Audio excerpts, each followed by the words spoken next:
Ladies and gentlemen, welcome back to another episode of Music Theory Mondays. Thanks for joining me. Hope you guys are learning some stuff. I'm really trying to make this easily digestible. Today's episode, we're going to be discussing diminished chords.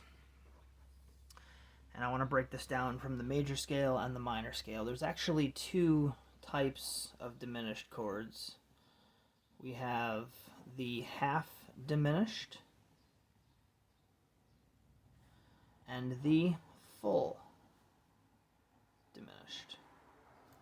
The half diminished is the root, third, 5, and long day, guys, long day. It is the 7th chord in the major scale. And here we have C major, so we have C, D, E, F, G, A, B, and then the root again, the octave. That B is the note that the half diminished chord starts on. Now the intervals the notes for this are B, D, F, and A. Alright? Same thing occurs with the relative minor. Again, if you're in C major, you go to A. You get your relative minor, same notes, different order. Your diminished chord, which starts on the 7th degree in a major, now starts on the 2nd degree in the minor. Same notes, B, D, F, A. Alright? That's the half diminished. This is the way the diminished chord naturally falls in a diatonic scale, meaning the major or the minor scale.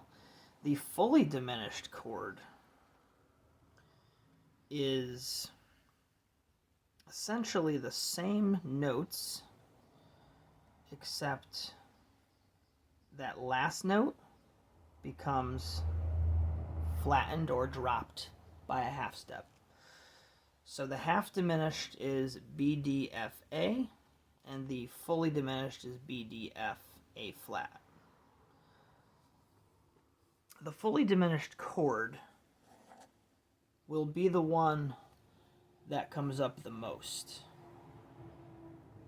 What's really cool about this chord is that there are only 3 different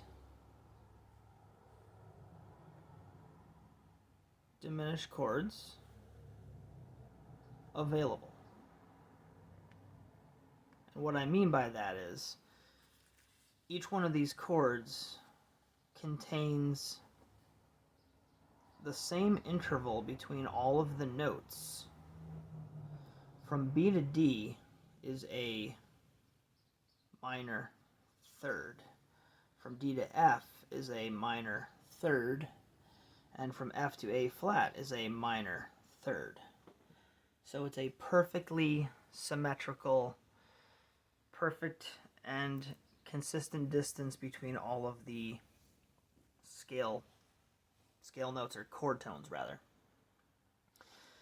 So what I'm getting to here is that this chord, which we're going to call B diminished, could actually be called D diminished, or F diminished, or A flat diminished. So it's kind of like it can take on any one of its notes as the root, and it can be voiced any which way. Because those intervallic distances are the same between every note in the chord, it kind of becomes foundationless in the sense that you can, again, use any one of those as the spelling or title for the chord.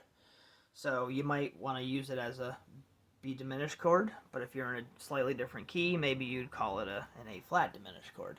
But at the end of the day, there's only 3 different sounding diminished chords, because for every 4 notes you get, for every 1 diminished chord you get 4 different ways of spelling it. It's kind of a confusing episode. I hope this is making sense to you guys. In the future, when I do harmonic analysis in the jazz style, we'll get to see what the diminished chords are actually for and how they are used in music. If anybody has any questions, comments, let me know, like and subscribe, and as always, have a great day.